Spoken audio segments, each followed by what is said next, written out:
80 शब्द प्रति minute. Dictation start होगा 5 सेकंड के बाद।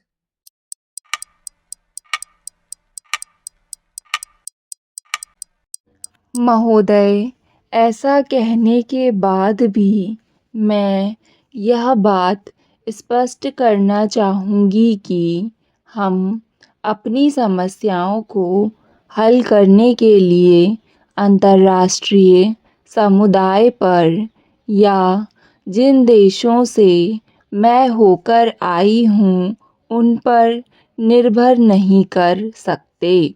हम उनकी सहानुभूति और नैतिक एवं राजनीतिक समर्थन का आदर करते हैं, लेकिन सारे बोझ को तो हमको और बांग्लादेश के लोगों को ही उठाना है, जिनके साथ हमारी पूरी सहानुभूति और समर्थन है।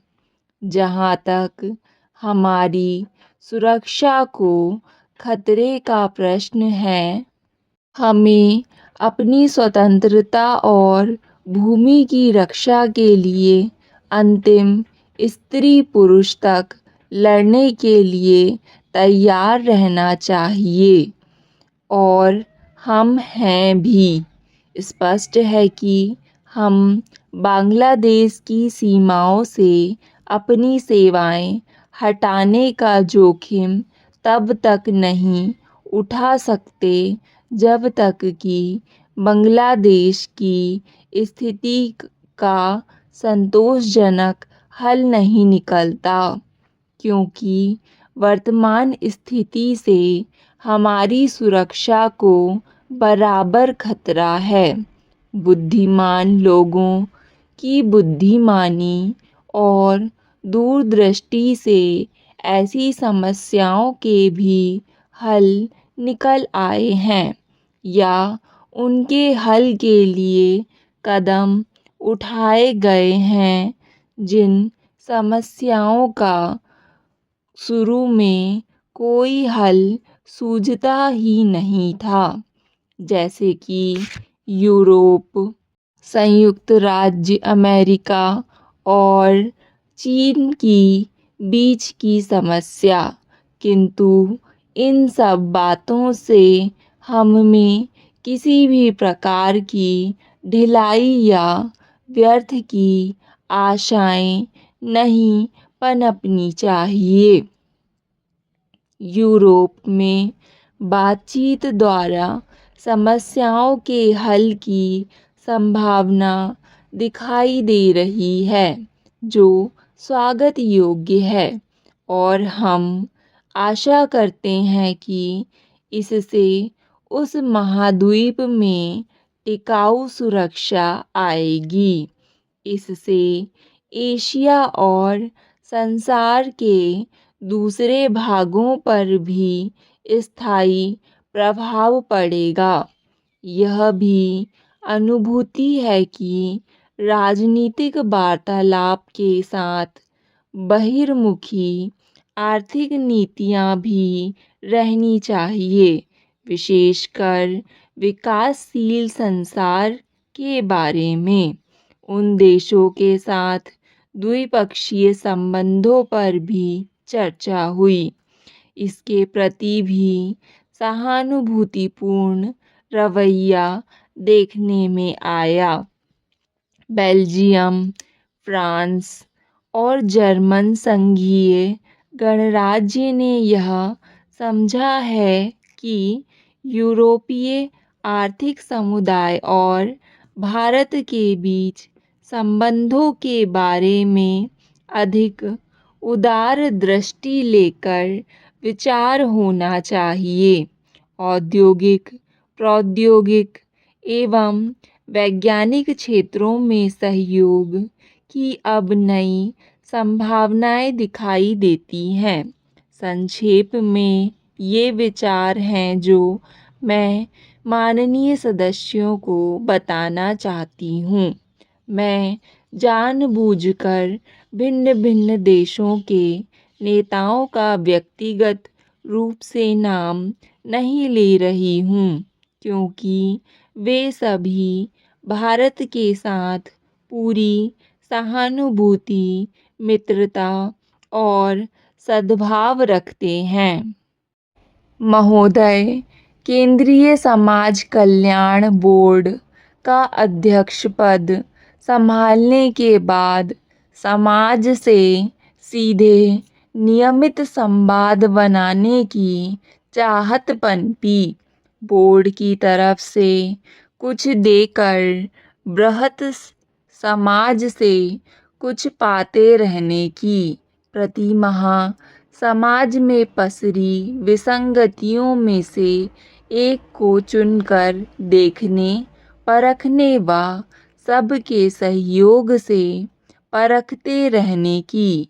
चलिए इसी बहाने ही सही हम और आप सम्मुख हुए और अब समय आ गया है अपना संकल्प सुनाने का। आपसी चर्चा के दौरान विभिन्न वर्गों के नर नारियों ने पूछा, यह समाज कल्याण बोर्ड क्या है? इसकी गतिविधियां क्या हैं? प्रश्नोत्तर के बहाने से एक संकल्प जागा। बोर्ड के सहकर्मियों से विचार विमर्श किया और उन शुभेच्छुकों के प्रश्नों के उत्तर स्वरूप बन गया चेतना पर्व मनाने का संकल्प। एक दो तरफा चेतना है। सामाजिक विकास की गतिविधियों से समाज को अवगत कराने की, वहीं समाज की वर्तमान आवश्यकताओं और अपेक्षाओं से बोर्ड को परिचित कराने की। एक बार फिर समाज को जागते रहने का आह्वान करने की आवश्यकता हो गई है। हमारे चारों तरफ जो कुछ हो रहा है, जिसे पढ़ सुनकर हमारा मन व्यथित होता है, क्या वह सब समाज के हाथ पर हाथ धरे बैठे रहने का परिणाम नहीं है?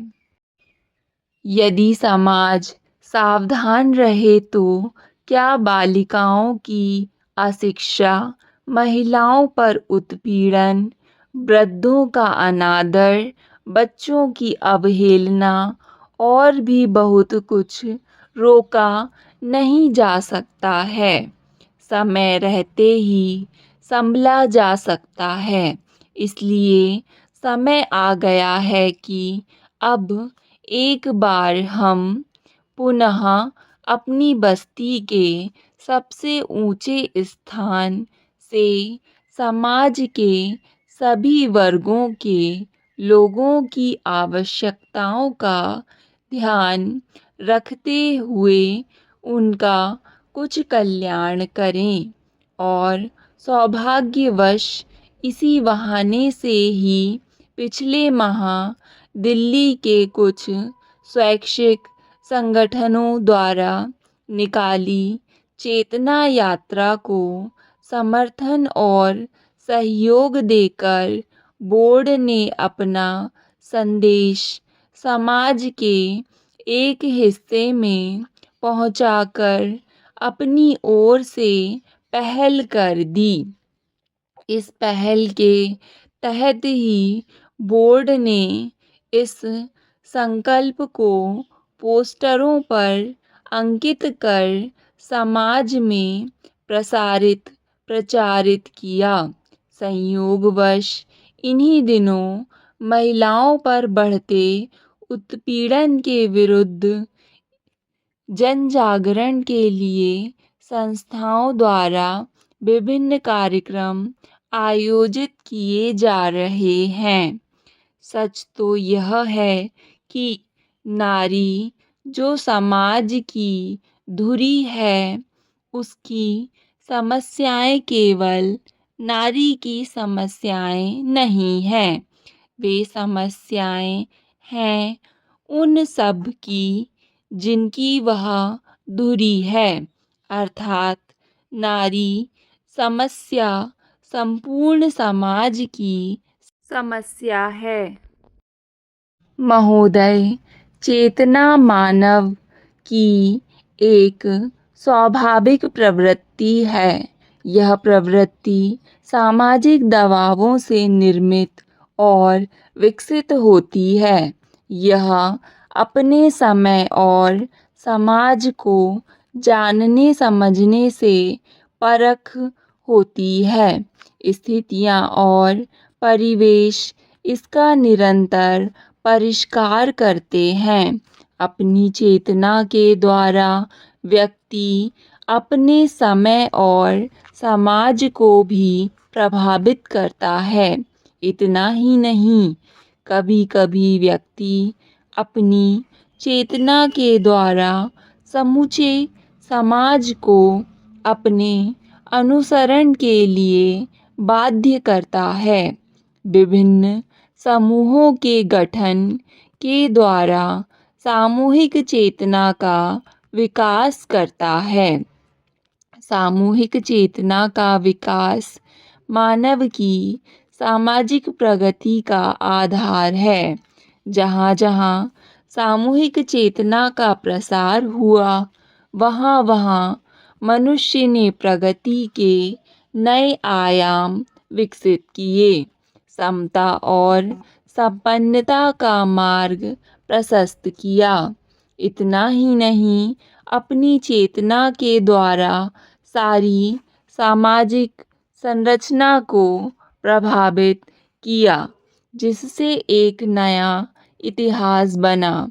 आज विश्व के किसी भी हिस्से में सामूहिक चेतना से प्रेरित जब भी कोई सामाजिक आंदोलन या सामाजिक बदलाव की प्रक्रिया प्रारंभ होती है, तो उसका प्रभाव शीघ्र ही सारी दुनिया में दिखाई देता है। यह प्रभाव वहाँ के परिवेश के रंग में रंगा होता है। इसलिए चेतना का प्रसार सामाजिक विकास की पहली शर्त है। डिक्टेशन पसंद आए तो वीडियो को लाइक तथा चैनल को सब्सक्राइब ज़रूर करें। धन्यवाद।